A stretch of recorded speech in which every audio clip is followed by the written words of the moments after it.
The conference room in Tokyo glowed with artificial brightness at midnight, making everything feel surreal. The empty coffee cups, scattered papers, and my phone's screen lighting up with Dylan's name. I almost declined the call, buried in quarterly projections that couldn't wait until morning. Hey, I'm still in the middle of... I want a divorce. 3 words, just like that. My pen clattered onto the glass table, ink bleeding into my perfectly organized notes. I'm Everly, and until that moment, I thought I had my life figured out.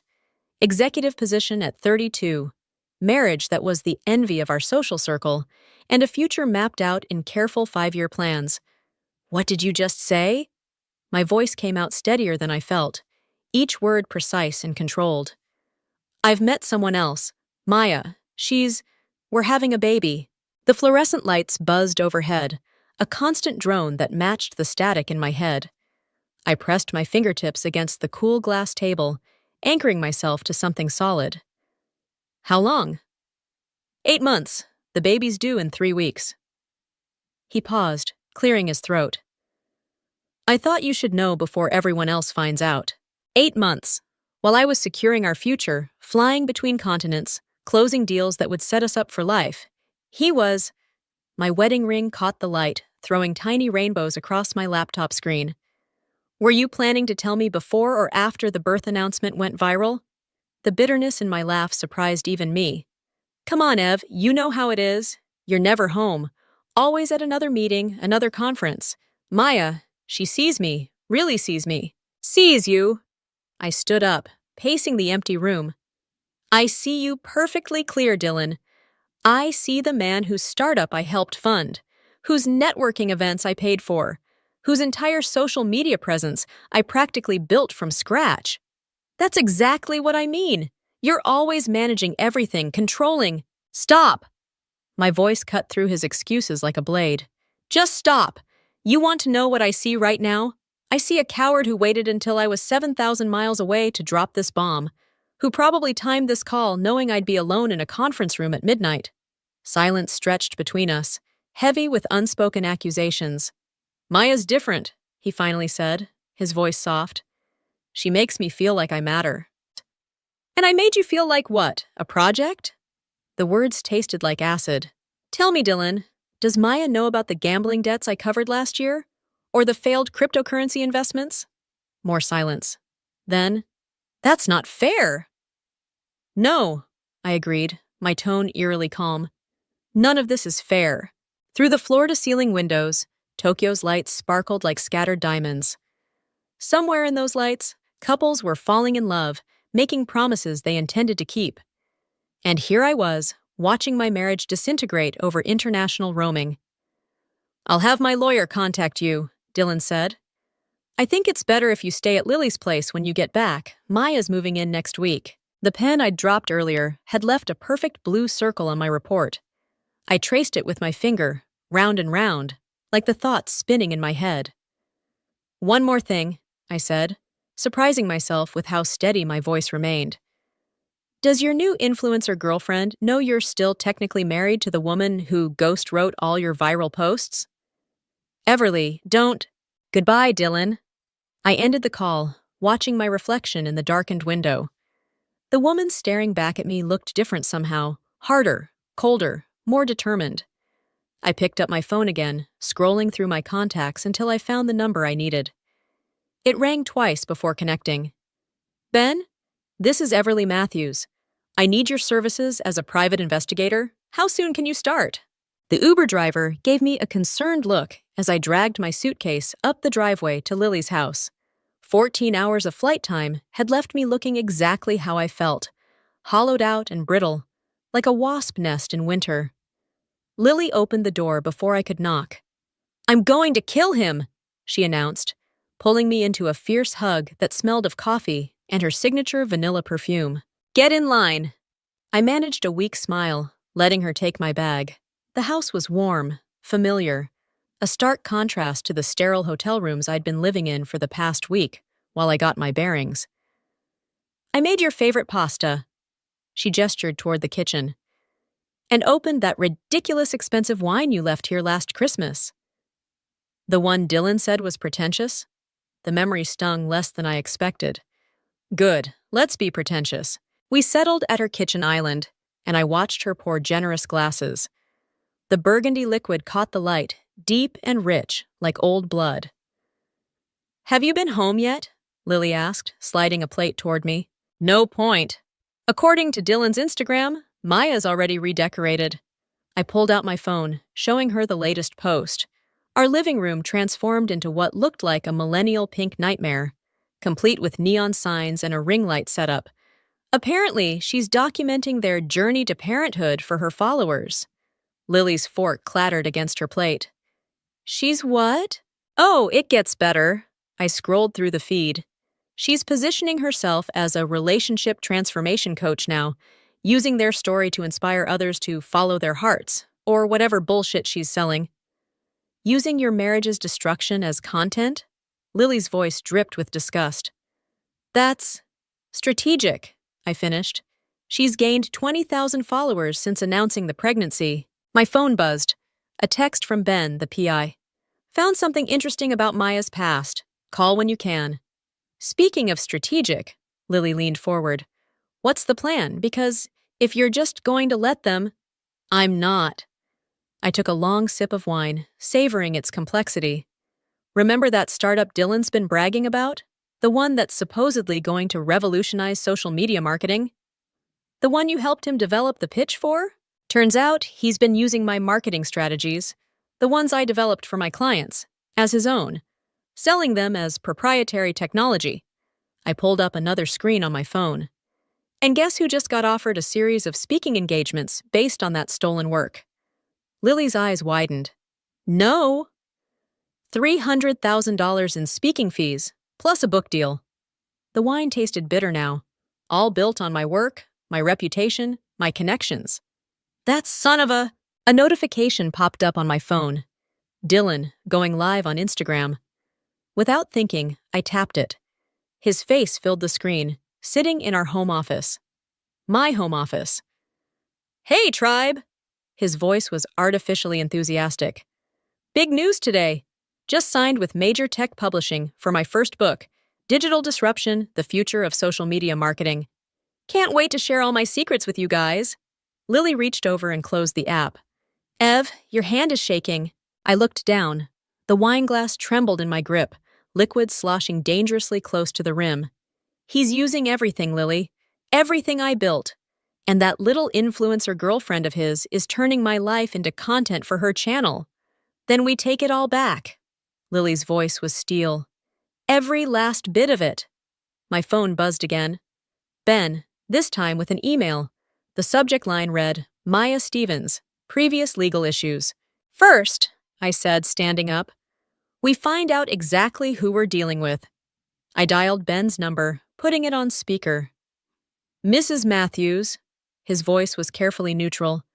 You'll want to see what I've found about Ms. Stevens, or should I say, Ms. Rodriguez.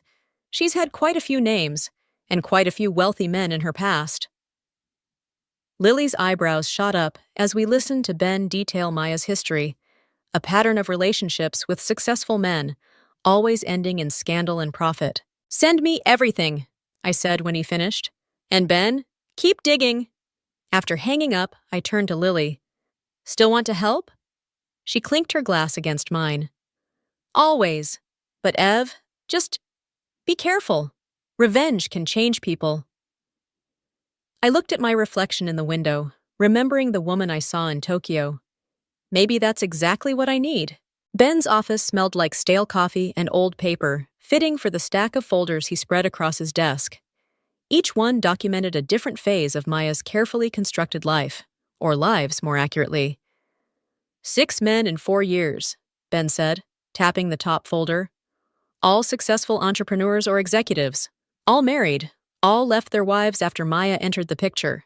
I flipped through the photos.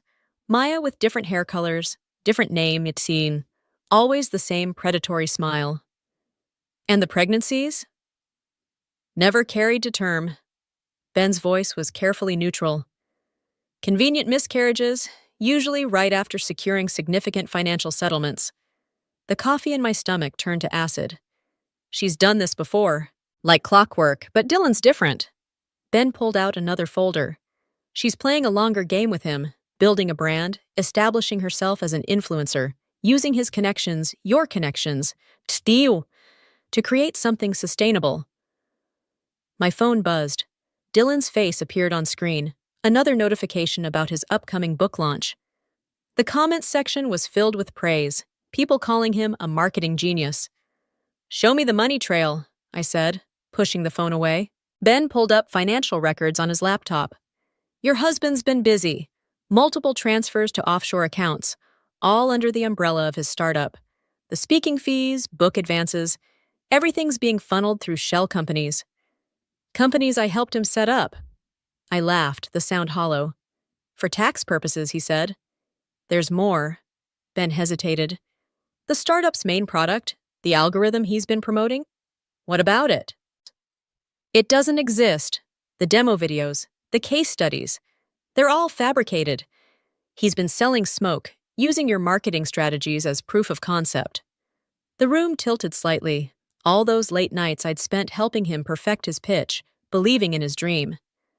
"How many investors?" 12 major ones. Total funding around 8 million. My phone buzzed again. A text from Maya. "We should talk. Coffee tomorrow?" "She knows," I said, showing Ben the message. "She must have figured out I'm investigating. Or she's trying to gauge how much you know." Ben leaned back. "Could be useful, meeting her, seeing what she reveals." I stared at the text, remembering the photos of Maya's previous victims. Successful men reduced to shells, their careers and reputations in tatters. "No, she's too good at this game. We play it my way." Ben nodded toward his laptop. "What's your way?" I pulled out my own laptop, logging into the back end of Dylan's website, the one I'd built for him. "First, we archive everything. Every post, every claim, every stolen strategy he's passed off as his own. And then we wait for his book launch next week." I started downloading files. The one where he's planning to reveal his revolutionary marketing secrets to a live audience of industry leaders. "The same secrets he stole from you?" "Exactly." I smiled, feeling that familiar cold clarity settling in. "But first, I need to make a call." I stepped outside, dialing a number I knew by heart. 3 rings later. "Everly, I've been worried about you." "Grace?" My therapist friend's voice was warm, concerned. "Remember when you said I should talk to you before making any major decisions?" "Of course. What's happening?" I watched through Ben's window as he continued sorting through Maya's files. "I'm about to do something that can't be undone. Something that might make me as bad as they are." "Are you sure it's worth the cost?" The memory of Dylan's Instagram post flashed through my mind. Him and Maya in my office, announcing his book deal, building their future on the ruins of mine. "Yes," I said, "because the cost of doing nothing is worse." Grace was quiet for a moment. "Then at least let me help you carry it." Back inside, Ben had organized the files into neat piles. "What's the play?" I opened my email, starting a new message to Dylan's publisher. "We're going to give him exactly what he wants, his moment in the spotlight. But first," I attached the evidence of Maya's past, the financial records, everything except the proof of his stolen content. That would come later, at the perfect moment. "First," I continued, "we let him dig his grave a little deeper." Ben studied my face. "You know there's no coming back from this, right? Once you start—" I started the moment he made that call to Tokyo. I hit send. He just doesn't know it yet. Grace's office always felt like stepping into a different world. All soft edges and muted colors. Nothing like the sharp angles of my corporate life. I sat in my usual spot, fingers drumming against the leather armrest. "You haven't slept," Grace said. Not a question. "I have a board meeting in 2 hours." I checked my phone. 3 missed calls from Dylan. The merger we've been working on for months is finally happening. And Dylan's book launch is trending. I showed her the screen, his face everywhere, promising to reveal the secrets of digital marketing success. "My secrets?" Grace leaned forward. "When was the last time you ate something that wasn't coffee?" Before I could answer, my phone lit up with a text from Ben. Maya made contact with target number 4. Meeting arranged. Target number 4? Grace asked, reading the message upside down. Robert Chen, tech investor, married 20 years. My voice sounded distant, even to me. Maya's been scheduling private consultations with all our major investors. While pregnant with Dylan's child? I laughed, the sound sharp enough to make us both wince. There is no child, Grace. There never was. It's her pattern: fake pregnancy, emotional manipulation, financial extraction. Dylan's just too blind to see it. Or too invested in the lie. Grace's voice remained neutral, professional. Like someone else I know. My phone buzzed again. An email from Dylan's publisher. The subject line made my stomach clench. Urgent, legal review required. I have to take this, I said, standing. Everly! Grace's tone stopped me. Remember what we discussed about collateral damage? I opened the email. The publisher wanted to fast-track Dylan's book, bypass the usual legal checks. They were excited about his unique insights into digital marketing. Sometimes, I said, damage is the point. Back at the office, I barely made it through the merger presentation. My team carried most of it, while I fought the urge to check my phone every 30 seconds. Finally, in my private bathroom, I called Ben. Maya's moving faster than we thought, he said without preamble. She's already pitched her relationship transformation program to 2 other investors, using your company's client list. I gripped the sink. How did she get access to? Dylan gave her everything. Passwords, contracts, client contacts. Ben paused. There's something else. The money he's been moving offshore? It's not just going to shell companies. Some of it's being transferred to accounts linked to Maya's previous ventures. The mirror showed me a woman I barely recognized. Perfectly tailored suit, immaculate makeup, eyes like frozen lakes. She's playing him, and he's playing right into it. But Everly, Ben hesitated. If we expose this now, your company could be implicated. The merger could collapse. I finished his thought, taking my career with it. A knock at my office door made me jump. Through the glass, I saw Lily holding up a takeout bag like a peace offering. I have to go, I told Ben. Keep watching them. Lily set up lunch on my desk, carefully moving aside stacks of merger documents. You look terrible. Thanks. Grace called me. She pushed a container of soup toward me. She's worried. Grace worries professionally. It's her job.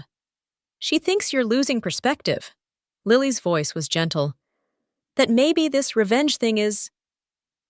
My phone lit up with a notification. Dylan going live on Instagram again. Without thinking, I tapped it. Hey, tribe! His familiar fake enthusiasm filled my office. Huge news! My amazing partner Maya is launching her exclusive coaching program. Using the same strategies that helped us find true love, she'll be working with select clients to transform their relationships. The camera panned to Maya, glowing in a pink dress that emphasized her supposed pregnancy. Behind her, I recognized the vision board I'd made last year. My goals, my dreams, now serving as her backdrop. I can't wait to share my journey with all of you, Maya gushed. How I helped Dylan break free from a toxic, controlling relationship and embrace his true potential.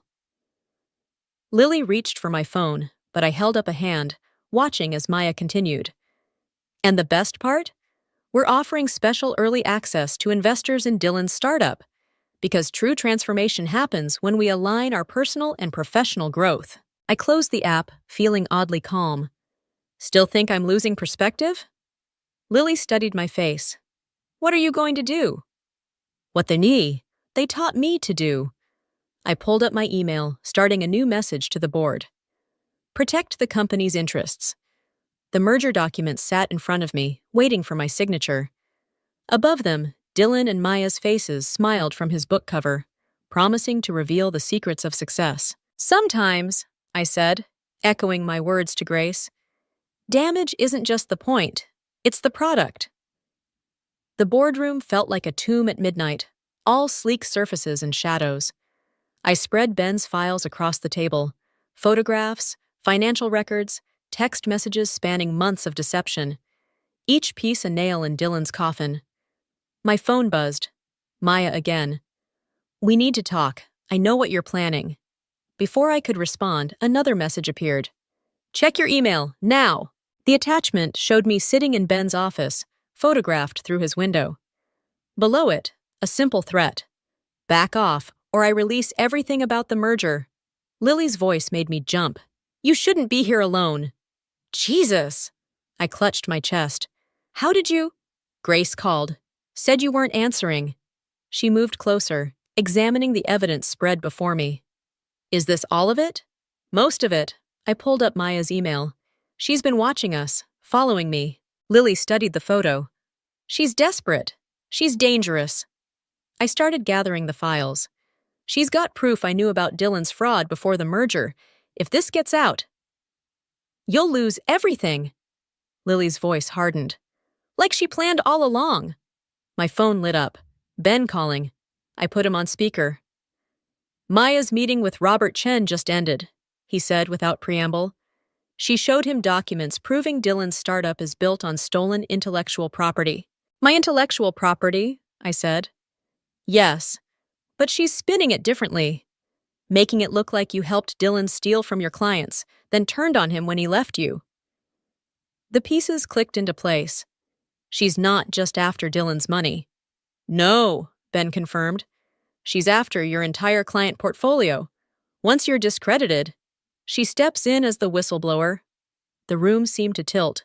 Takes over the relationships I've spent years building. Lily grabbed my arm. Show them who she really is. Release the evidence about her past cons. Can't, I said. Not without exposing my own involvement. I knew what Dylan was doing, Lily. I helped him. Thought I was protecting him. Protecting your investment. Maya's voice cut through the room. She stood in the doorway, one hand resting on her fake pregnant belly. Just like I'm protecting mine. Ben's voice crackled through the speaker. Everly, don't. I ended the call. How did you get in here? Dylan's keycard still works. She moved into the room like she owned it. Nice setup you have here. Very corporate girl boss. What do you want? Partnership. She settled into my chair. You've got the connections, I've got the dirt. Together we could destroy Dylan? I laughed. That's your pitch? He's a means to an end. Maya's smile turned predatory. Just like he was for you. The difference is, I'm offering you a chance to keep what you've built. Lily stepped forward, but I held her back. And if I refuse? Maya slid a folder across the table. Then tomorrow, every major financial publication gets proof that the rising star of digital marketing built her empire on fraud. Your clients leave, the merger collapses, and Dylan, she shrugged. Dylan gets painted as your victim, the manipulated husband who finally broke free. My fingers itched to reach for the folder. You really think anyone will believe? They'll believe the pregnant girlfriend who exposed corporate corruption to protect investors. She stood, smoothing her dress over the prosthetic belly. Check your phone. A notification appeared, Maya's latest Instagram post, a tearful confession about discovering devastating truth about her boyfriend's past. The comments were already flooding in, sympathetic followers demanding answers. You have until the book launch, she said, moving toward the door. Choose wisely. After she left, Lily grabbed my phone. We can't let her... No! Something cold and certain crystallized in my chest. We can't! I pulled up my laptop, accessing the back end of Dylan's website one last time. Everything was there. His stolen content, Maya's fake credentials, the fraudulent business records. One keystroke could expose it all. What are you doing? Lily asked. Making a choice. I started typing. Maya wants to play corporate whistleblower? Fine, but she's not the only one who knows how to manipulate public opinion. Everly, the book launch is in 3 days. I hit enter, watching as hidden code embedded itself in Dylan's site. Let's give them a show they'll never forget. The screen reflected my smile, sharp and unfamiliar. In the dark boardroom, surrounded by evidence of betrayal, I finally understood. Sometimes the best revenge isn't just exposing the truth. It's making them expose themselves. The conference hall buzzed with anticipation. hundreds of phones raised to capture Dylan's moment of triumph. I sat in the back row, laptop open, watching the countdown timer on my screen. "Are you sure about this?" Lily whispered beside me. Maya stood at the edge of the stage, one hand protectively over her fake belly, the other clutching index cards, the perfect supporting character in Dylan's success story. 3 minutes, I said, checking the code one last time. "Once he starts the live stream." "Everly!" Grace's voice carried from 2 rows back. I hadn't invited her. "Don't do this!" The stage lights dimmed. Dylan emerged to thunderous applause, his bestseller's cover projected behind him, my marketing strategies repackaged as his genius insights. "Today," he began, "I'm going to share how I built a digital empire from nothing." My fingers hovered over the keyboard. One command would trigger the cascade of revelations I'd embedded in his presentation slides. Another would release every damning document to his followers simultaneously. "But first," Dylan's voice softened, "I want to thank someone special." The screen behind him changed, showing a photo I didn't recognize. My breath caught. It was us, from the early days, planning his first campaign on our apartment floor. "My wife, Everly," the audience murmured. Maya's head snapped up. "Ex-wife," Dylan corrected, his voice catching. "Who taught me everything I know about this industry? Who believed in me when no one else did?" My carefully crafted code blurred before my eyes. "I've made mistakes," he continued. "Huge ones. And in trying to fix them, I've only made things worse." "Don't fall for it," Lily hissed. "He's playing you." Maya moved toward the stage steps, her face tight with panic. "The truth is," Dylan's voice cracked, "everything I'm about to teach you came from her. Every strategy, every insight, it was all Everly, and I've spent the last year pretending it was mine because I couldn't face being in her shadow anymore." The audience stirred, phones lowered. Maya reached the stage. "But that ends today." Dylan turned, facing Maya. "No more lies, no more fake pregnancies, no more scams." Maya grabbed his arm. "Dylan, don't!" "I'm sorry," he said into the microphone, "but I can't do this anymore." My finger hit enter before I could stop myself. The screen behind them exploded with evidence. Maya's previous cons, the fraudulent business records, everything except my own involvement. The audience erupted, phones raised again, capturing Maya's mask crumbling as she backed away from Dylan. "Wait," I whispered, but it was too late. Dylan's voice cut through the chaos. "I knew you'd come, Everly. Knew you'd try to expose us." He turned toward my section. "That's why we had to be ready." The screen changed again. Security footage of me accessing company files after hours. Emails proving I'd known about the fraud. Helped cover it up. "No," I breathed. "The real story," Dylan continued, his voice steady now, "is about corporate espionage. About a controlling executive who couldn't let go, who helped build a fraud, then tried to destroy it when she lost control." Maya stepped forward, tears streaming perfectly down her cheeks. "I tried to stop them, but they threatened me. Made me wear this." She pulled off the prosthetic belly. "Made me play a part in their scheme." Phones swung toward me. Whispers spread through the crowd. "The authorities have been notified," Dylan said. "All the evidence has been turned over." I stood, my laptop clattering to the floor. Security guards appeared at both exits. "Everly Matthews," one announced, "we need you to come with us." Lily grabbed my arm. "Run!" But there was nowhere to run. The audience parted as the guards approached, phones recording my descent from corporate success to public disgrace. "You were right," Dylan called after me. "Sometimes the best revenge is making them expose themselves." Grace appeared beside me, her face grim. "Let me handle this. I know people—" "No." My voice sounded distant, hollow. "This is exactly what I deserve." As the guards led me out, I caught a final glimpse of the screen. My own face, twisted with revenge, captured in Ben's office, the hunter becoming the hunted. Maya's voice carried over the speakers. "And that, everyone, is why we're launching our new program, Healing from Hidden Abuse. Because sometimes the real predators are the ones who seem most successful." The conference hall doors closed behind me, sealing off the applause. In the quiet hallway, surrounded by guards, I finally understood what I'd become in my quest for vengeance, the very monster I'd set out to destroy. The police station's interview room felt smaller with each passing hour. I traced the scratches on the metal table, wondering how many others had sat here, watching their lives unravel. The door opened.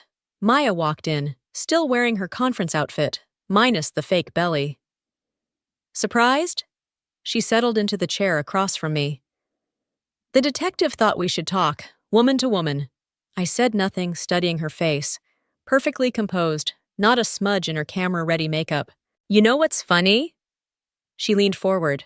Dylan actually felt guilty, wanted to come clean himself, but I told him, sometimes the best con is giving people exactly what they expect. Like a redemption story?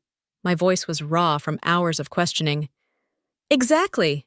The fallen guru, coming clean about his sins. She smiled. The vengeful ex-wife, desperate to destroy him. Everyone loves a narrative they think they can predict. The door opened again. Ben walked in, badge visible on his belt. Maya's smile faltered. What is this? Detective Benjamin Torres, he said, placing a recorder on the table. Internal Affairs. We've been watching you for months, Miss Stevens. Or should I say, Miss Rodriguez? Or perhaps Mrs. Chen? Color drained from Maya's face. I don't. 3 states, 6 different identities, Ben continued. Always the same pattern. Find a successful man, manufacture a scandal, profit from the fallout. He slid photographs across the table. But this time, you got greedy. You were never investigating Dylan, I said, understanding finally clicking into place. You were investigating her. Maya's composure cracked. Whatever she told you, she told us nothing. Ben played a recording. Maya's voice discussing offshore accounts with someone, not Dylan. Robert Chen was wearing a wire during your private consultation yesterday. He's been working with us since you tried the same scam on his brother last year. The interview room door opened a 3rd time. Dylan stood there, looking smaller somehow, deflated. Hello, Maya, he said quietly. Or whatever your real name is. Maya shot to her feet. Dylan, don't! The confession at the conference? He stepped inside. That was real, the only real thing I've done in months. But the rest? He gestured to Ben. They've been building a case against you since before we met. I watched Maya's mask completely shatter, revealing something cold and calculating beneath. You idiots, she snarled. You have no idea what you're dealing with. The money's already moved. The contracts are signed. By tomorrow morning. Check your phone, I said. She grabbed it, fingers trembling as she pulled up her accounts. Her eyes widened. Amazing thing about digital empires, I continued. They're built on code. Code that can be traced, tracked, and when necessary, erased. What did you do? The real question is, what did you do? I nodded to Ben, who pulled up a video on his laptop, Maya's earlier confession at the conference, edited and reframed. In about 10 minutes, this goes live on your channel. Your followers will see exactly who you are. You can't. Already done. Dylan's voice was steel. Everything you built using my accounts, my platform? It's gone. Or rather, it's evidence now. Maya lunged across the table, but Ben was faster. As he cuffed her, she thrashed, screaming about lawyers and rights. One more thing, I said, standing. Those investment documents you showed Robert Chen, the ones proving corporate espionage? I pulled out my phone, showing her the timestamp on an email. I reported myself to the SEC 3 weeks ago. Full disclosure. Complete cooperation. Why would you? Because sometimes, I met Dylan's eyes briefly, the truth is the best revenge. As they led Maya away, Dylan stayed behind. We stood in silence, years of lies and betrayal hanging between us. I really am sorry, he said finally. I know. I gathered my belongings. That's why I made sure the evidence cleared you of the financial fraud. You'll lose the influencer status, the book deal, but you won't lose your freedom. Everly? Goodbye, Dylan. Outside, Grace waited by her car. You okay? I looked back at the station, where Maya's screams had faded to echoes. No, I said honestly. but I will be. Was it worth it? Risking everything? I thought about the moment Maya realized she'd been outplayed at her own game. Ask me tomorrow. The sun was rising, painting the city in shades of possibility. Somewhere in that light was a future I hadn't planned, one without revenge or bitterness driving every decision. I was ready to find it. The divorce papers felt lighter than I expected, like autumn leaves instead of the heavy burden they'd been 6 months ago. I signed my name one last time, watching the ink dry in Grace's sunlit office. That's it? Lily asked from the couch. Almost. I pulled out my phone, checking the notification that had buzzed during the signing. Maya's sentencing had made headlines. 8 years for fraud and financial crimes. Her empire of lies crumbled to a prison cell. Grace collected the papers, her therapist's mask slipping to reveal a hint of satisfaction.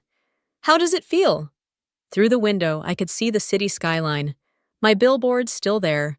My company not just surviving, but thriving after the scandal. The SEC investigation had cleared me, my early confession turning me from conspirator to whistleblower. It feels... I searched for the right word. Unfinished. Because of Dylan? Lily's voice held an edge. My phone buzzed again. Speaking of the devil, a text from Dylan. Coffee, one last time. Go, Grace said, reading my hesitation. You'll always wonder if you don't. The cafe was new, nothing like our old haunts.